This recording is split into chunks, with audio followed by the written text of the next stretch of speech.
Hey everybody, welcome to Breakfast All Day. I'm Matt, that's Christy, that's Alonso. Hi. We are at my little tiki room, as you can see from the tiki mugs over my shoulder here. Isn't every room in your house the tiki room, though? Isn't that well, redundant? this is the one where all the mugs are. Okay. And where the birds sing words and the flowers Exactly. bloom.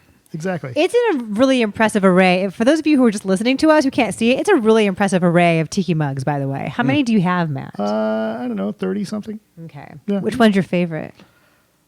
I like them all. Like Don't make choosing him choose his between babies. your Exactly. children. Yeah, They're I all don't very know. festive. Yeah, there's a bunch. I have a few from Trader Vic's in the one that was in Beverly Hills. I have some from Trader Sam's. One that is one of the tikis from that's meant to look like one of the tikis from the Enchanted Tiki Room. Got some from San Diego. From all over. Some So from Hawaii. it's a new setting for us today. Why are we at your house today, Matt? That's a good question. Well, you were doing radio. I was doing radio too. Yeah, you guys were doing radio, and it was easier to get here, I think. Was it easier to get here than it is to Alonso's? It was fast, and there was parking. It was easier to get here than it is to get to Christy's house, that's for sure. Yeah. No, we don't live near each other anymore. I didn't have to pack a lunch or anything. It's not that far. And once you get there, isn't it pleasant? Isn't it beautiful when you get there? And I have central air. So nice. And you have air. I have central air. I'll give you that. And parking. Did we mention there's parking? Right. I Ample was parking, tempted to day or give night. you guys drinks in tiki mugs. That would have been nice. Maybe we'll do that next time. There you Next go. time, make Next time. us something fruity with an umbrella in it. So we have a lot of movies this week, you guys. We have like 5 movies, plus over on the Patreon we have Train to Busan, Yes. and we have On Becoming a God in Central Florida. What should we start with? Maleficent? Let's dig into Maleficent. Why not? Okay. Who wants to describe it? Okay, fine. You go. So, Maleficent, Mistress of Evil, we return, and Princess Aurora is still living in the Moor. The Moor, thank The you. Moops. The Moops. That's a very specific Seinfeld joke. I'm sorry. Go ahead. Anyway. Sorry, the answer was the Moops.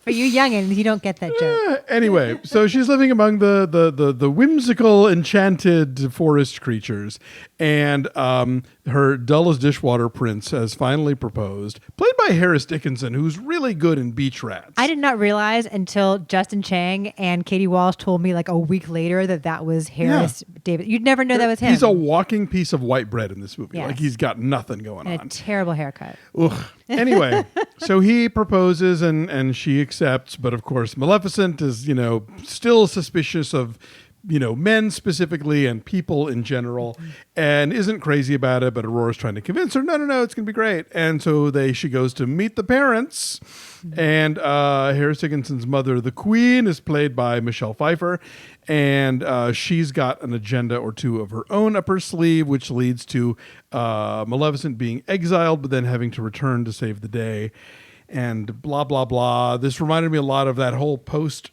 Tim Burton's Alice in Wonderland period, where it was like, let's take storybook characters and give them swords. Oh, yeah. And send them off to war, because that'll be fun. This is Meet the Fockers with genocide.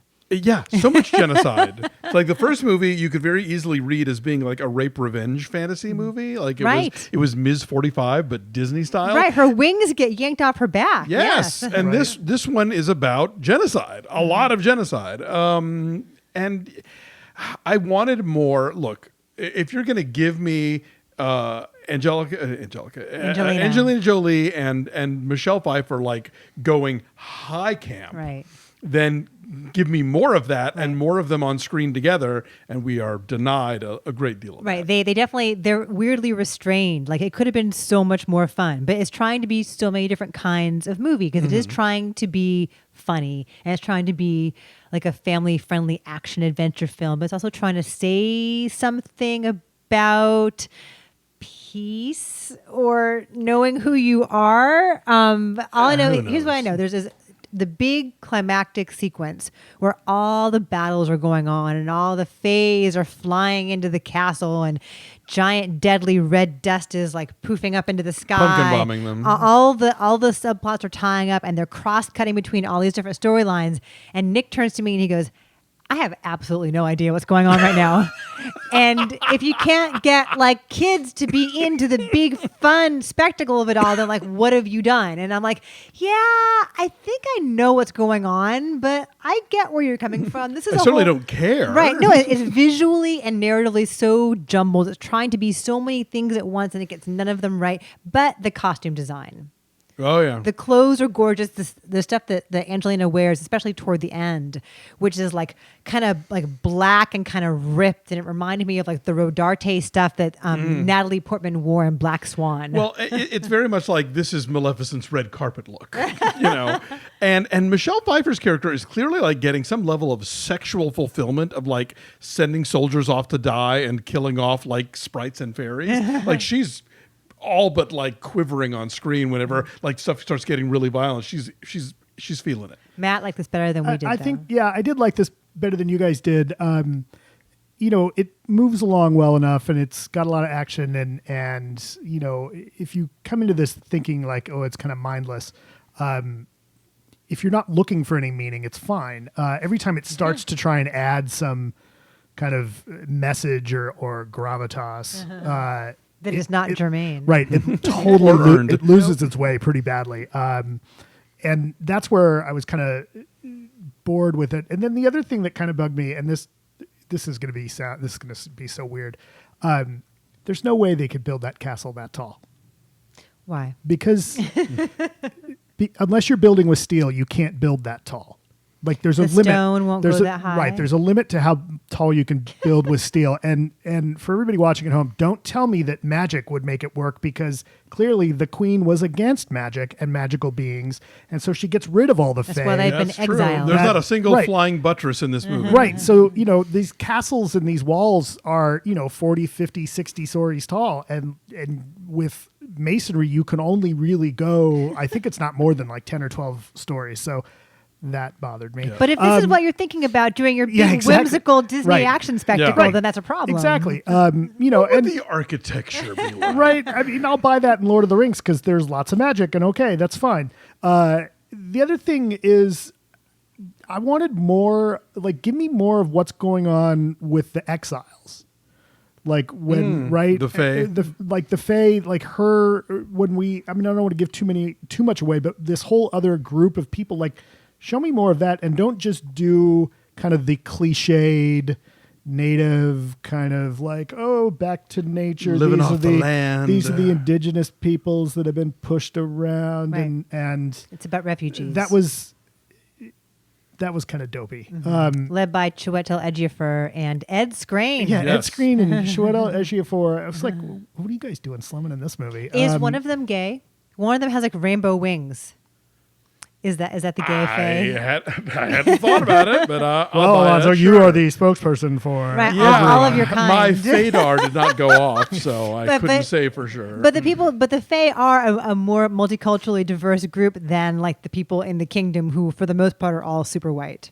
Except for the one The black one- guy who yeah. leads the army, yeah. Right, who is like Prince Philip's second in command or Yeah. whatever. Yeah, I mean, the action and even the design, aside from the kind of costumes, which work pretty well, for the most part, it is pretty derivative. I was okay with that. Like it's certainly better than some of the other offbeat, would be kind of modernized fantasy we've tried to see. Like it's a hell of a lot better than the second Alice in Wonderland And the Snow White and the sure. Huntsman. Snow White and the And Huntsman. it's probably even better than a lot of the Disney live action adaptations of their own. Yeah. Animated films. What I think the reason I had somewhat higher hopes for this one was that we're now getting into like the first Maleficent was sort of like Sleeping Beauty, but from this other point of view. And then once that story's over, it's like, oh, well, now you can do anything. You can do anything. Nope. And this is what they did. Or you could do this. Right. Or you could do this, yeah. And Or- like I think the second and third season of The Leftovers are so great because season one is fine. They're doing the book and all, but then they can go in any direction they want to, and they actually took that freedom and did something with it. And this is just like we'll do this. That's what's exciting about The Watchmen, which we're going to cover We for are. our Yes, I can't wait. Patreon That debuts on members. Sunday. See what I did there? They get to do anything. This one, yeah, the first story, it's like, okay, we're going to kind of redeem Maleficent as a character and make her understandable and make her at least balanced. And this one leads off with like, Yeah, it turns out those stories stick and she's evil again. Yeah, that was weird. Yeah, There's a lengthy voiceover off the top explaining like, oh, Maleficent, we redeemed her, but now she's evil Yeah, again. exactly. Well, and you could make a point that the film is trying to say something about like, fake news and propaganda and creating an other to gin up, the will of the people to go to war, blah, blah, blah.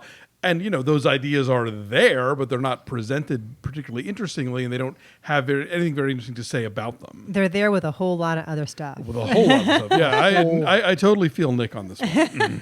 Well, I'm saying a 4.8, and that's mainly for the costume design.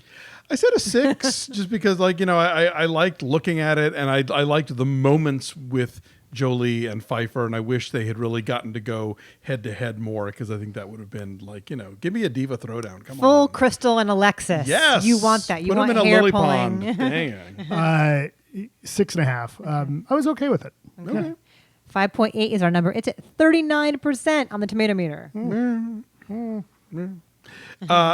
Any parental warning you want to throw in there? Or? It's just confusing. If you have kids who are smart and understand things, they may not understand this. Fair enough. Fair enough. All right. Well, thank you for watching. Like this video. Subscribe to our YouTube channel. Follow us at BeFastAllDay on Twitter, Instagram, and Facebook. And go check out our Patreon page at patreon.com/BeFastAllDay. As Matt mentioned, we'll be picking up on recaps of Watchmen starting next week. And we'll be also wrapping up on Becoming a God in Central Florida, which has only one more episode to go this season. We also do other cool stuff there, like talk about trailers, or once a month we let our subscribers pick a movie that we talk about, and for October we had them choose between 3 horror films, and they selected Train to Busan, so we'll be doing a review of that exclusively on our Patreon page. So check it out. If you've already joined us up, thank you much, we appreciate it, and we'll see you all next time.